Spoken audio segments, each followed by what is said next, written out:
دوستان عزیزم، درود و مهر. امیدوارم هر کجای این دنیا هستین حال دلتون عالی باشه. امروز آموزش آش ترش مازندرانی رو داریم که یکی از لذیذترین و پرخاصیت آش ترش‌های ایرانیه که این آش سرشار از آهن، فیبر و پروتئین و مناسب فصل سرما. بریم که با هم دیگه درستش کنیم.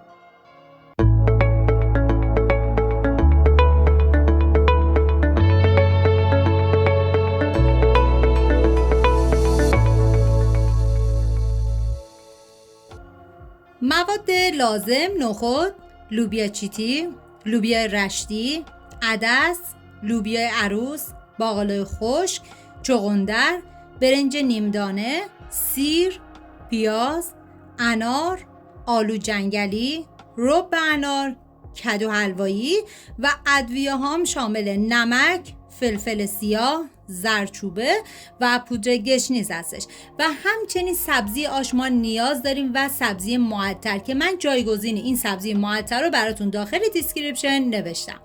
تو مرحله اول حبوباتی که ما از 24 ساعت قبل خیس کردیم و میریزیم داخل قابلمه و فقط لوبیای عروس رو من توی این مرحله به حبوبات اضافه نمی کنم و همچنین نخود رو میریزم و کدو حلوایی. ببینید کدو حلوایی رو تا جایی که میتونین خیلی نازک برش بزنید، به خاطر اینکه باید این کدو حلوایی کاملا داخلش له بشه و این لوبیا عروس من چون به خاطر اینکه خیلی خوشمزه بود و اگر الان میخواستم اضافه کنم با حبوبات بپزه کاملا له میشه و برای همین من میذارم حبوباتم کاملا پخته بشه و بعد از اون لوبیا عروس رو بهش اضافه میکنم.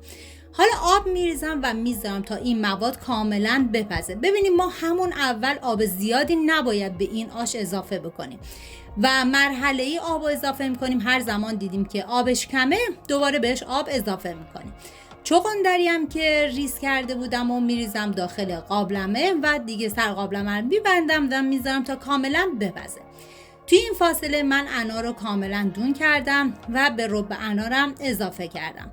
هم میزنم تا کاملا با هم دیگه مخلوط بشن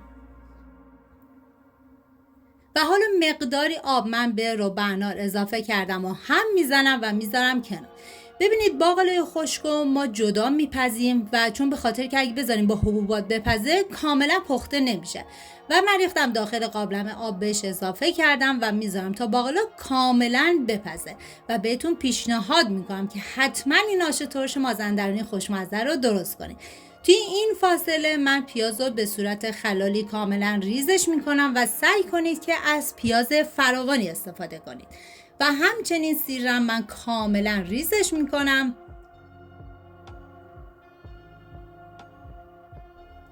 و حالا اینجا دیگه حبوبات من تقریبا حالت نیم پز شده، یعنی نباید بذارید که حبوباتون کاملا له بشه. همین که حبوباتون کمی پخته شد، ببینید به این حد که رسید، حالا ما توی این مرحله بهش برنج نیم دونه رو اضافه میکنیم. ببینید همون اول ما برنج رو نمیذاریم با حبوبات بپزه چون به خاطر که برنج کاملا دونش باز نمیشه. بعد از اینکه حبوباتمون تقریبا حالت نیم پز شدن، من برنج نیم دونه رو بهش اضافه میکنم، هم میزنم و بعد از اون آلو جنگلی رو بهش اضافه میکنم.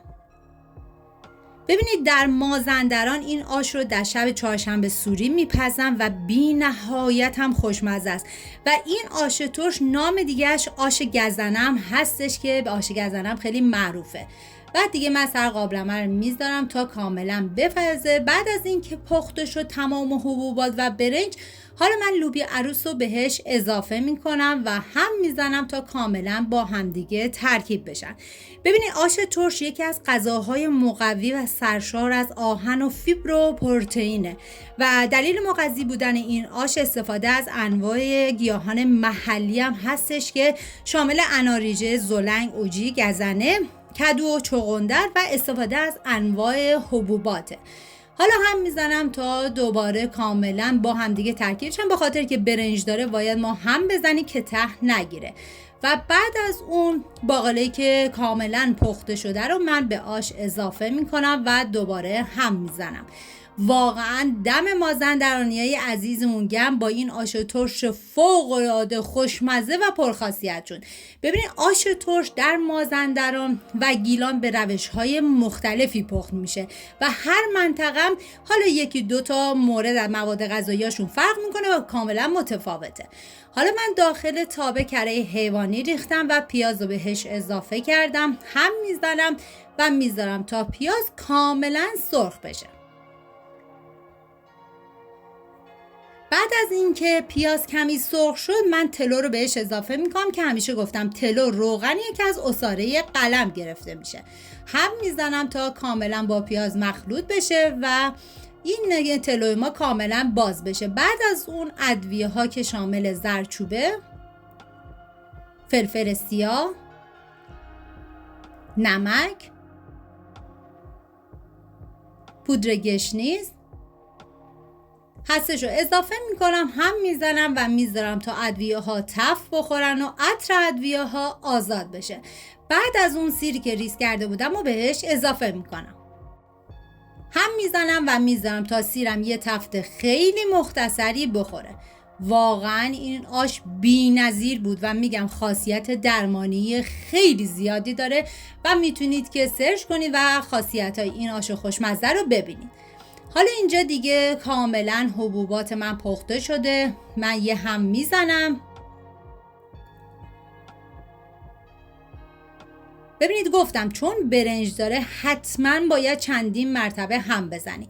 بعد از اون حالا من سبزی آش رو بهش اضافه میکنم. ببینید سبزی آش رو حالا شاید شهرهای دیگه ایران نتونی به صورت تازه پیدا بکنید، میتونین از عطاریا گزنه خشکش رو بخرید و هستش و عطاریا دارن. حالا من سبزی آش رو بهش اضافه کردم و میذارم تا سبزی کمی بپزه و بعد دوباره هم میزنم.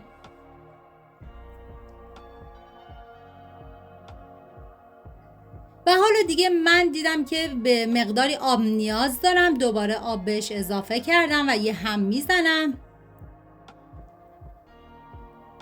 و حالا پیاز داغی که ما درست کرده بودیم و به آش اضافه میکنیم. ببینید زمان پخت این آش تقریبا 3.5 ساعت تا 4 ساعت بود. بعد از اون دیگه این آشمون کاملا آماده است. بعد از اینکه پیاز داغ رو اضافه کردم یه هم میزنم تا کاملا با هم دیگه ترکیب بشن.